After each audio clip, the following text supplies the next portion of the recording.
Hi guys, I am professor Narayan नीले from भाग्यवेद academy और आज हम देख रहे हैं फ्रेंड इंग्लिश का chapter figure of speech. Actually poetic device उसका सेकंड नाम है। ये मैंने दो पार्ट ऑलरेडी लिए हैं। पार्ट फर्स्ट में मैंने 4 फिगर ऑफ स्पीच आपको पढ़ाए थे। एक था simile, metaphor, alliteration and repetition. Okay, then अपन ने पार्ट सेकंड लिया फ्रेंड, उसमें हाइपरबोल देखा। देन उसके बाद में एंटीथेसिस देखा, उसको पैराडॉक्स भी बोलते हैं अपन, बराबर। उसके बाद में पर्सोनिफिकेशन देखा और इन्वर्जन देखा। मतलब 4 फिगर ऑफ स्पीच मैंने पार्ट नंबर सेकंड में भी लिए हैं और आज अपन डिस्कस कर रहे हैं फ्रेंड पार्ट थर्ड। चलो थर्ड पार्ट वाला लेते हैं अभी, बराबर। थर्ड पार्ट में क्या है, चलो उसमें देखते हैं। पहला वाला फिगर ऑफ स्पीच पन। व्हाट इज मीन बाय पन? पन मतलब शब्द, कोटि, अलंकार, यानी शब्द पे कोटि की होती है। व्हाट इज मीन बाय कोटि करना? शब्द पे कोटि का मतलब होता है फ्रेंड एक मीनिंग के एक वर्ड के 2 मीनिंग यूज करना, बराबर। हियर वन वर्ड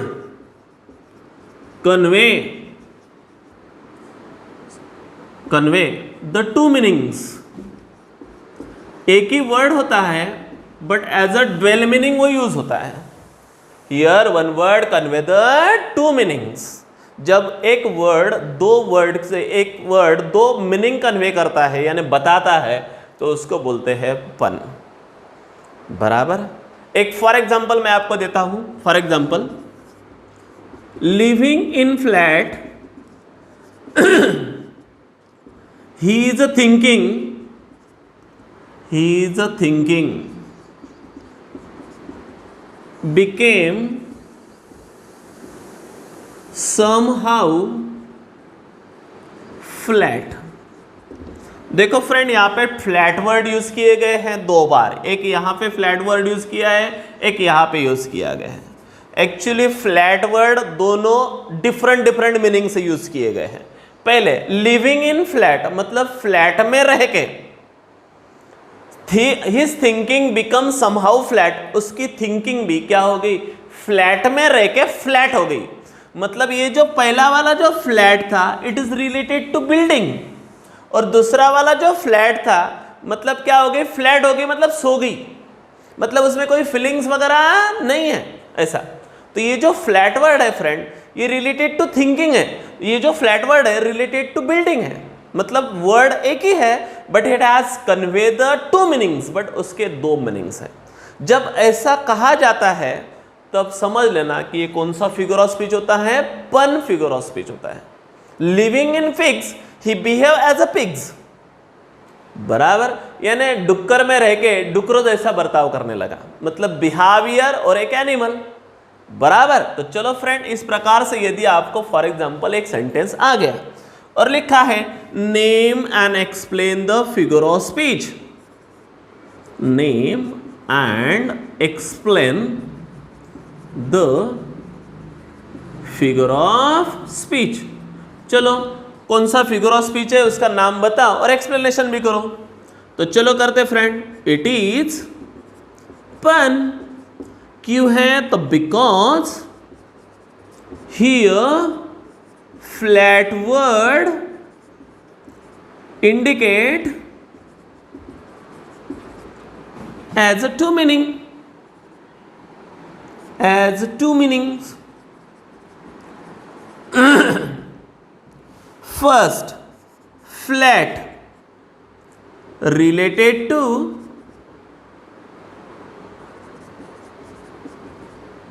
बिल्डिंग और सेकंड वाला फ्लैट रिलेटेड टू थिंकिंग। यानी फ्लैट में रह के उसकी थिंकिंग भी क्या हो गई? फ्लैट हो गई, मतलब सो गई। मतलब अभी उसमें कोई इमोशन वगैरह नहीं है। देखो फ्रेंड, हम विलेज में जाते हैं तो विलेज में फ्लैट सिस्टम नहीं होती है, पुअर छोटे छोटे मकाने होते हैं, बट उन मकानों में रहने वाले लोगों के दिल बहुत बड़े होते हैं। वो कभी भी किसी को भी वेलकम करते हैं, बाहर रंगोली वगैरह निकालते हैं।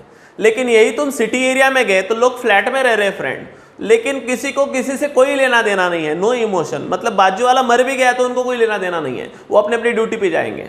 मतलब वहां पे इमोशन के लिए बिल्कुल भी वैल्यूएशन नहीं है।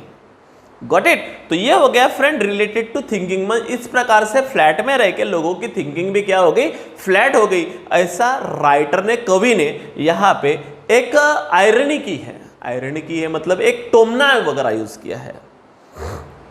समझ में आया फ्रेंड? तो उसको आयरनी भी बोलते हैं, ऐसा भी ध्यान में रखना है, यानी अपोजिट मीनिंग उसका तैयार होता है। मतलब आजकल के लोग बड़े हो गए हैं, बड़े फ्लैट में रहने लगे हैं, लेकिन उनकी जो सोच है, उनकी जो थिंकिंग है, वो क्या हो चुकी है, लो हो चुकी है। मतलब उनमें कोई महत्व नहीं रहा है। ऐसा समझ में आया फ्रेंड? तो इस प्रकार से ये फिगर ऑफ स्पीच यहाँ पे बनता है। ओके, बिल्कुल। ये हो गया एक एग्जाम्पल। चलो सेकंड वाला एग्जाम्पल देता मैं। Grazing pigs he lives as a pig. यानी डुकरों को चराते चराते, देखो पहले ये जो हमारे इंडिया की कंसेप्ट नहीं है, फॉरेन में पिगस्टाई होते हैं। क्या होते हैं? पिगस्टाई। पिगस्टाई समझता है कि आपको डुक्कर खाना, यानी बहुत सारे लोग जैसे हमारे यहाँ पे गोट वगैरह पालते हैं ना, वैसे फॉरेन में पिग्स पालते हैं और उनका एक पिगस्टाई होता है। पिगस्टाई में फीडिंग वगैरह करते हैं वो पिग्स को।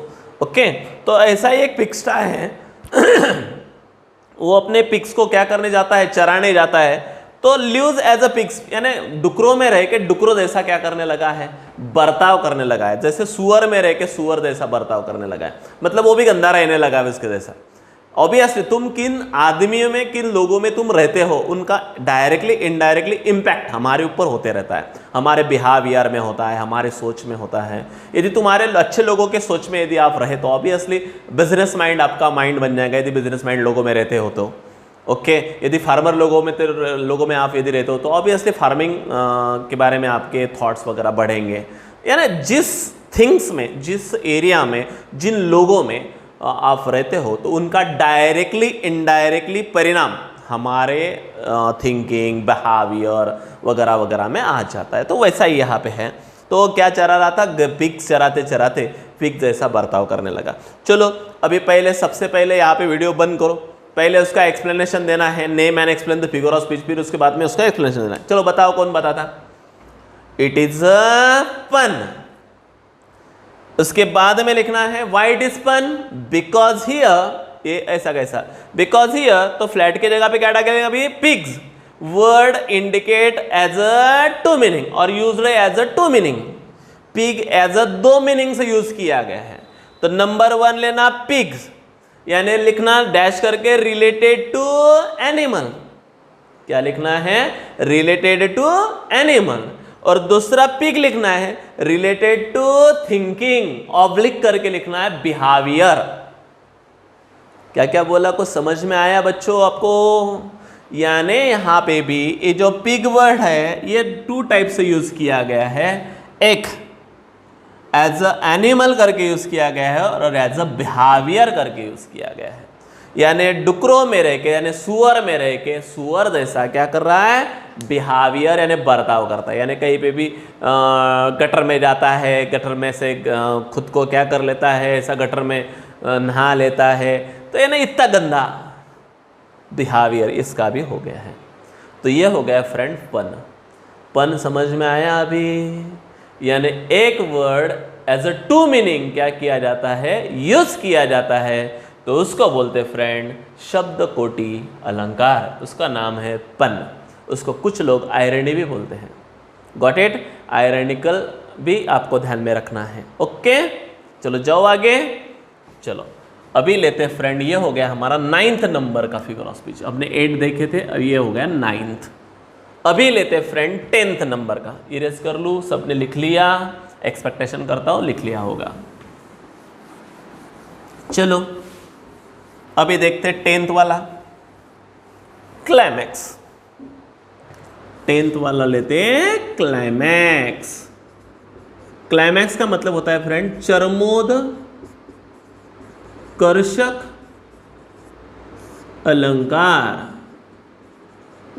कौन सा? चरमोत्कर्षक अलंकार। Here the words are arranged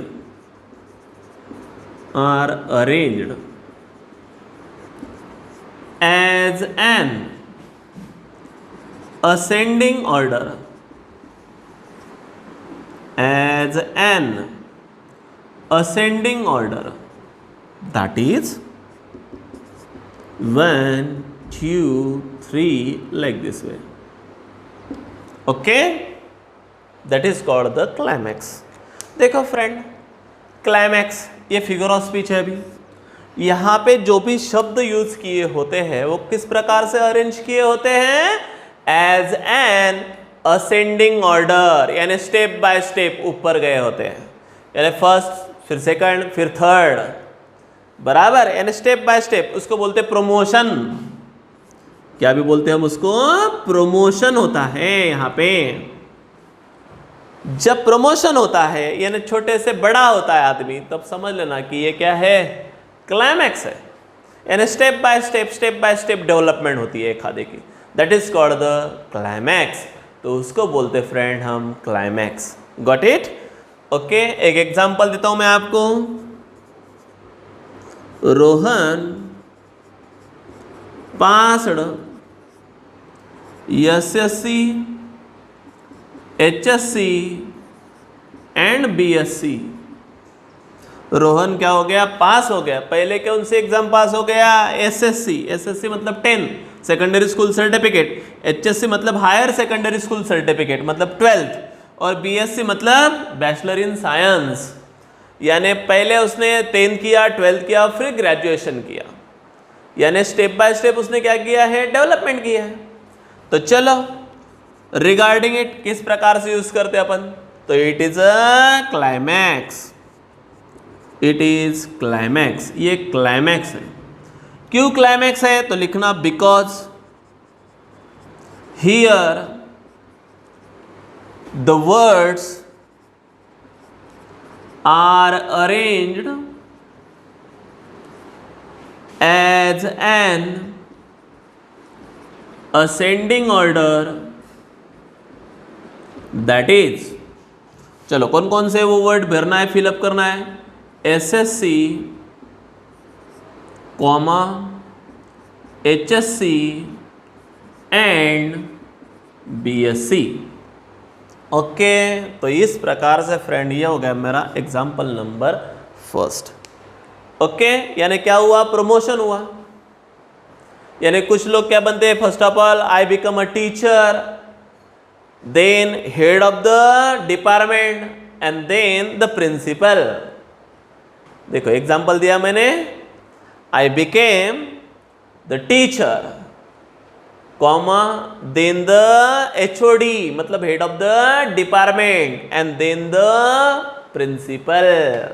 यानी इस प्रकार से मेरा क्या हुआ? प्रमोशन हुआ। मैं पहले टीचर बन के लगा, फिर हेड ऑफ द डिपार्टमेंट बना, फिर वाइस प्रिंसिपल बना और फिर प्रिंसिपल बना। यानी कैसे हुई है मेरी प्रगति? जो हुई है वो स्टेप बाय स्टेप हुई है। और जब असेंडिंग ऑर्डर से होती है, स्टेप बाय स्टेप होती है, तो समझ लेना ये क्या हो गया? क्लाइमैक्स। तो नीचे कैसा लिखेंगे हम? It is a climax. Why it is climax?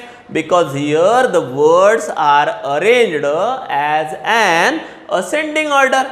क्योंकि यहाँ पे जो वर्ड यूज किए होते हैं वो कैसे होते हैं? असेंडिंग ऑर्डर से यूज किए होते हैं। That is the teacher, the head of the department and the vice principal and the principal. Got it? तो इस प्रकार से फ्रेंड यदि वर्ड्स यूज किए होते हैं तो उसको बोलते हैं क्लाइमैक्स। क्या बोलते हैं उसको? क्लाइमैक्स। समझ में आया? ओके, और एक एग्जांपल देता है। ही इज अ रोग,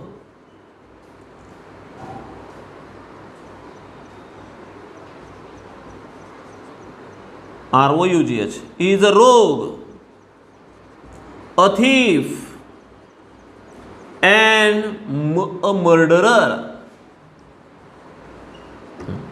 What is meant by rogue? रोग का मतलब होता है फ्रेंड भुरट्या चोर, चिंदी चोर, यानी टाइम पास कुछ तो भी आइटम चोर। फॉर एग्जाम्पल एक लड़का है, पुअर फैमिली से है, क्लास में आया, किसी के मार्कर चुरा लिया, पेन चुरा लिया, पेंसिल चुरा ली, खोड रबर चुरा लिया, ऐसी छोटी छोटी चीज़ें चुराता है तो उसको बोलते हैं रोग। पहले वो छोटा सा रोग था, उसके बाद में जरा बड़ा हो गया तो क्या बन गया, थीप, मतलब अब क्या चुराने लगा, पैसे चुराने लगा, और बाद में और बड़ा हो जाने के बाद में क्या बना रहे, मर्डरर। मतलब उसका क्या हुआ है, प्रमोशन हुआ है, यानी डेवलप हुआ वो। पहले चिंदी चोर था, फिर थोड़ा सा पैसे वगैरह चुराने लगा, और बाद में तो डायरेक्टली सुपारियाँ लेने लगा, मतलब मर्डरर बना। मतलब उसका क्या हुआ है, प्रमोशन हुआ है, डेवलपमेंट हुआ है। ऐसा यदि स्टेप बाय स्टेप डेवलपमेंट होता है तो उसको बोलते फ्रेंड, क्या बोलते हैं, क्लाइमैक्स। तो चलो इसका आंसर कैसा लिखेंगे हम, चलो पहले वीडियो बंद कर डालो, फिर बाद में पहले आप लिख लो और फिर वीडियो ऑन करना है और फिर देखना है कि हमने जो लिखा है वो करेक्ट है या नहीं है। चलो देखते हैं। It is a pun. Why it is pun, the नीचे लिखना है because here the prose, because here the words are arranged as an ascending order, that is a rogue, a thief and a murderer, ऐसा लिखना है। Got it? तो उसको बोलते friend climax. अब लास्ट वाला जाते जिसका नाम है एंटी क्लाइमैक्स। क्लाइमैक्स होने के बाद में लास्ट में जो आता है उसको बोलते हैं एंटी क्लाइमैक्स।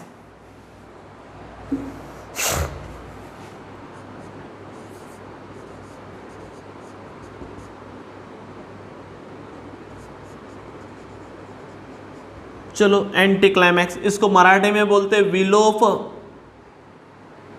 क्या बोलते हैं, विलोप, चरमोद, कर्षक अलंकार। यानी इंग्लिश में तो भी कहना इजी है लेकिन उसका मराठी का मीनिंग ध्यान में रखना बहुत है। विलोप, चरमोत्कर्षक अलंकार, इसका अपोजिट है ये। यहाँ पे असेंडिंग ऑर्डर से वर्ड्स यूज किए होते हैं, यहाँ पे डिसेंडिंग ऑर्डर से वर्ड यूज किए होते हैं। तो लिखना है here the words are arranged as a descending order, that is 3, 2, 1। यानी अब ऐसा है क्या रे, तो नहीं, अब ऐसा है, यानी डिसेंडिंग ऑर्डर से वर्ड यूज किए होते हैं। कैसे यूज किए होते हैं, डिसेंडिंग ऑर्डर से। एक for example, he swore the sun, the moon and the star,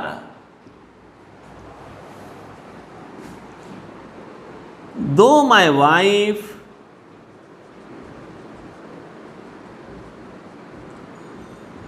can't do work, any work, I will not speak to her। चलो ध्यान में देखना है अभी। ये जो एग्जाम्पल है फ्रेंड, ये कहाँ से लिया है मैंने, एक पोएम है जिस पोएम का नाम मैं आपको बता देता, the old woman, the old man and his wife. क्या नाम है इस पोएम का, the old man and his wife. मतलब एक बुढ़ा एंड एक बुढ़ी, they both in lived in a would. कहाँ रहते हो, जंगल में रहते थे, बराबर। चलो तो क्या हुआ, वो बुढ़ा जो था ना ऑलवेज बोस्टिंग करता था। बोस्टिंग करना मतलब समझता कि आपको बढ़ाया मारना। अभी हर एक पति अपने बीवी के सामने क्या करता है, बढ़ाया मारता है, मैं ऐसा हूँ, मैंने 10-10 लोगों को मारा है, मुझे कोई डरते हैं, मुझे सब डरते हैं, मैं डेंजर हूँ। एक्चुअली रियलिटी ऐसी होती नहीं है, यानी फोक्या मारता हो, यानी चाटा मारता, झूठ बोलता। तो उसी प्रकार से वो भी हमेशा अपनी बीवी के सामने क्या मारता था, डिंगिया मारता था, यानी बड़े बड़े हाँकता था, बराबर। वो बीवी को सब समझ में आता था लेकिन उसको कुछ नहीं बोलती थी। लेकिन एक बार बेबी को उसने एक बार रोज ऐसा बोलता था कि तू जो काम 3 दिन करती ना, what you do the 3 days work I will do in a 1 day। जो काम तू 3 दिन करने को लगाती, यदि मुझे करने को लगाया तो मैं 1 दिन में कंप्लीट करूंगा। एक्चुअली इस प्रकार से वो बुढ़ी की एटला जान पर आती, बोलती ठीक है मेरा 3 दिन का काम 3 दिन में मत कर, 1 दिन का काम 1 ही दिन में करके बता। तो बोलता ठीक है, चैलेंज एक्सेप्ट। और फिर उसको 4 काम दिए थे। पहला, टू माइंड द स्पेकल्ड हेन, otherwise he will be gives the eggs elsewhere. वो एक कोमड़ी थी उनके घर में, उसके ऊपर ध्यान रखना था, नहीं तो दूसरी जगह पे कहीं पे भी अंडा दे देती है। तो ऐसा पहला काम दिया था। चलो पहला काम करने को गया तो क्या हुआ, दिन भर उसको वो काम जमा नहीं, यानी कोमड़ी ने कहीं पे भी तो भी दे दिया था, वो कभी ध्यान देने को गया ही नहीं, तो पहले से काम क्या हो गया, फेल हो गया। तब जाके उसने भगवान से प्रार्थना की कि बाप रे मेरी बीबी का काम सच में ग्रेट है। दूसरा, to milk the cow the tidy, यानी उनके घर में एक गाय थी टिडी नाम की, उसका वो मिल्क निकालने गया तो टिडी ने क्या किया, टिडी हेंज्ड एंड टिडी फेंज्ड एंड टिडी ब्रोक हिज नोज। बराबर, टिडी आगे गई, टिडी पीछे गई और टिडी ने लात मारी, डायरेक्टली बाल्टी नीचे, बुड्ढे के डायरेक्टली नोज को लग गया और बुड्ढा ऊपर। तब जाके बुड्ढे ने क्या करना, बोस्टिंग करना छोड़ दिया था और भगवान से एक ही प्रार्थना की थी, ही स्वेयर द सन, पहले शपथ किसकी ली थी, सूर्य की, चंद्र की और तारों की, मेरे बेबी ने आज से कुछ भी काम नहीं किया तो मैं उसको बोलूँगा नहीं। बराबर, अच्छा सबक मिल गया था उसको। तो यहाँ पे जो वर्ड्स है फ्रेंड, तो ये डिसेंडिंग ऑर्डर से यूज किए गए हैं। कौन से ऑर्डर से यूज किए हैं, डिसेंडिंग। चलो बता सकते हो मुझे कौन कौन से डिसेंडिंग वर्ड है? तो पहले देखो द सन, फिर उसके बाद में मून और फिर स्टार। एक्चुअली पहले स्टार फिर मून और सन, ये असेंडिंग है, ये कैसी है, डिसेंडिंग ऑर्डर से भी वर्ड यूज किए गए हैं। तो लिख लेना है, it is anti climax. Why it is anticlimax? So because here the words are arranged as a descending order, that is the sun, the moon and the star। बराबर फ्रेंड, तो इस प्रकार से हम उसको क्या कर सकते हैं, क्लाइमैक्स में कन्वर्ट कर सकते हैं। समझ में आया सभी को? मुझे बताओ कुछ खास है, कुछ विशेष है? नहीं, इजीली यदि आप लोगों ने ध्यान दिया तो अब तक के सारे अलंकार आप बिंदास प्रॉपर तरीके से क्या कर सकते हो, बता सकते हो, नो प्रॉब्लम एट ऑल। सबको समझ में आ गया यहाँ तक? जाओ मैं आगे, उसका और एक एग्जांपल देता लगे तो एक एग्जांपल आप लिख लो, मेरे पास जगह नहीं है, मैं आप लिख लो। चलो एग्जांपल बताता मैं आपको। Every woman play the 3 role in life. लिखो जल्दी से, every woman play the 3 role in life. Example number 2 है, as a mother, comma, a wife and a daughter। बराबर, every woman plays a 3 role in life as a mother, comma, as a wife and as a daughter. Actually words कैसे use किए गए हैं, ये descending order से use किए।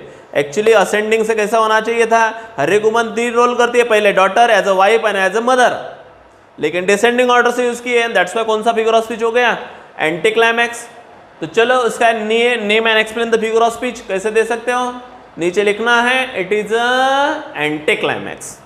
Why it is anti climax? तो because here the words are arranged, यहाँ पे जो वर्ड्स है वो अरेंज किए गए कैसे, as a descending order, and that is कौन कौन से, तो the mother, the wife and the daughter. ऐसा आपको एक्सप्लेनेशन करना है। चलो और एक लेते हैं, 12th वाला फिगर ऑफ स्पीच, लास्ट है ये 12th वाला फिगर ऑफ स्पीच, लास्ट है, ओनोमोटोपोइया, 12th number, ओनोमैटोपोइया,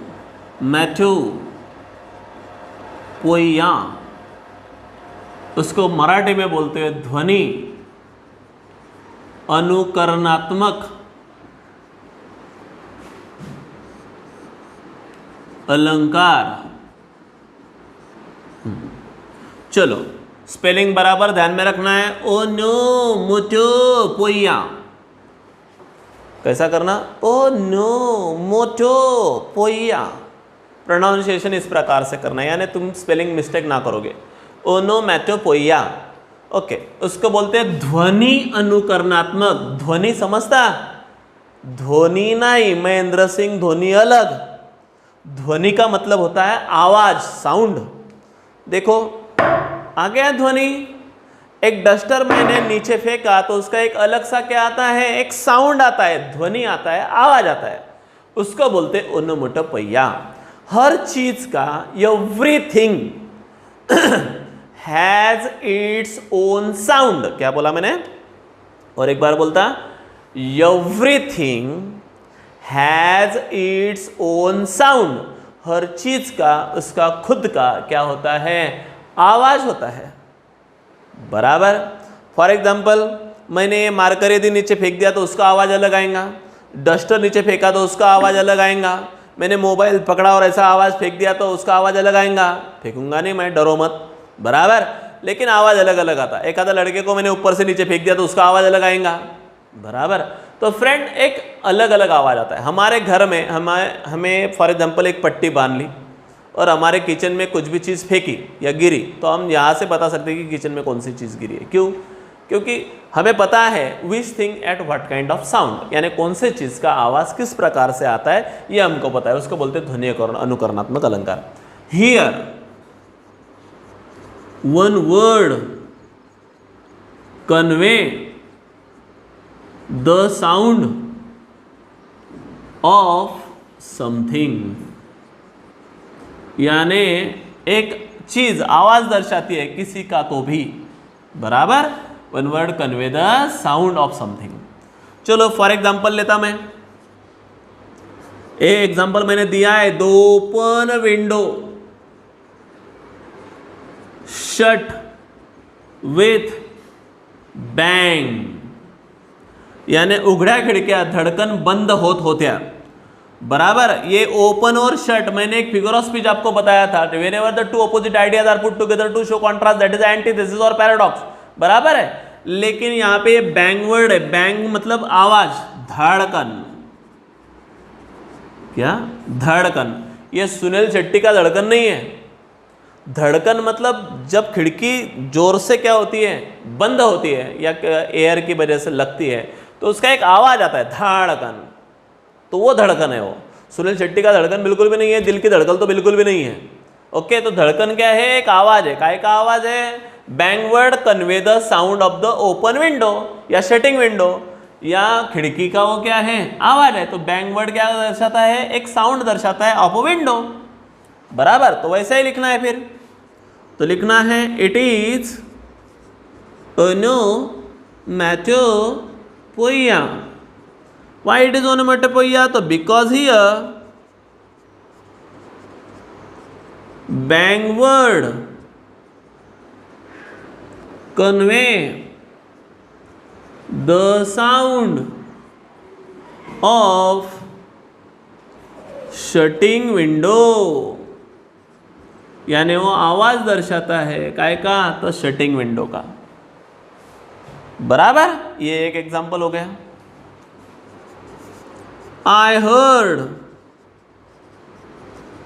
the his sound of furnace fan। Furnace मतलब अच्छा नहीं, फैन मतलब जो ओल्ड फैन है उसका आवाज कैसा आ रहा था? हिस मतलब कि उसको भी घिसा जा रहा था वो फैन। तो चलो, ये भी कौन सा फिगर ऑफ स्पीच है? ओनोमैटोपोइया है। क्यों? कौन सा वर्ड यहाँ पे आवाज दर्शाता है? जल्दी से बताओ। This word convey the sound of a furnace fan, क्योंकि वो फर्नेस फैन का क्या कर रहता है? आवाज दर्शाता है। तो लिखना फिर it is onomatopoeia. Why it is onomatopoeia? तो because here this word convey the sound of furnace fan, यानी घिसा पीटा हुआ फैन, उसका आवाज। बराबर। तो यहाँ पे हिस के नीचे क्या करना? अंडरलाइन करना। और काय का आवाज है? तो फर्नेस फैन। ऊपर भी बैंक के नीचे अंडरलाइन करना और काय का सेटिंग विंडो। तो इस प्रकार से फ्रेंड यहाँ पे मेरे फिगर ऑफ स्पीच खत्म होते हैं। और एक फिगर ऑफ स्पीच है 13 नंबर का, जिसको बोलते हैं एक्सक्लामेशन। क्या भी बोलते हैं? एक्सक्लामेशन। अभी जिस वर्ड में एक्सक्लामेटरी मार्क आया जिस सेंटेंस में, तो उसको exclamatory figure of speech, exclamation भी बोलते हैं। एक है इंट्रोगेशन। इंट्रोगेशन में जिसमें क्या आ गया 14 नंबर का मैंने बोला आपको इंट्रोगेशन। इंट्रोगेशन में क्वेश्चन आता है। क्या आता है? क्वेश्चन। तो जिसमें क्वेश्चन आता है तो उसको बोलते हैं इंट्रोगेशन फिगर ऑफ स्पीच। तो ये दो फिगर ऑफ स्पीच भी आप ध्यान में रखना है, लेकिन ये कुछ एग्जाम में आते नहीं हैं। जितने आते हैं मैंने सब फिगर ऑफ स्पीच आपके सामने क्या कर दिए हैं? पुटअप कर दिए हैं। इस प्रकार से मेरा यहाँ पे फिगर ऑफ स्पीच प्रकार खत्म होता है। कल अपन और एक आधी पोएम वगैरह या लेसन स्टार्ट करेंगे नया वाला, बराबर। तो इस प्रकार से फ्रेंड मेरा एक पार्ट राइटिंग स्किल का जिसका नाम था फिगर ऑफ स्पीच या पोएटिक डिवाइस, ये खत्म होता है। Regarding this, if you have any kind of problem, please ask me on my personal number. I will be surely solve each and every problem of you. Till then, bye. See you.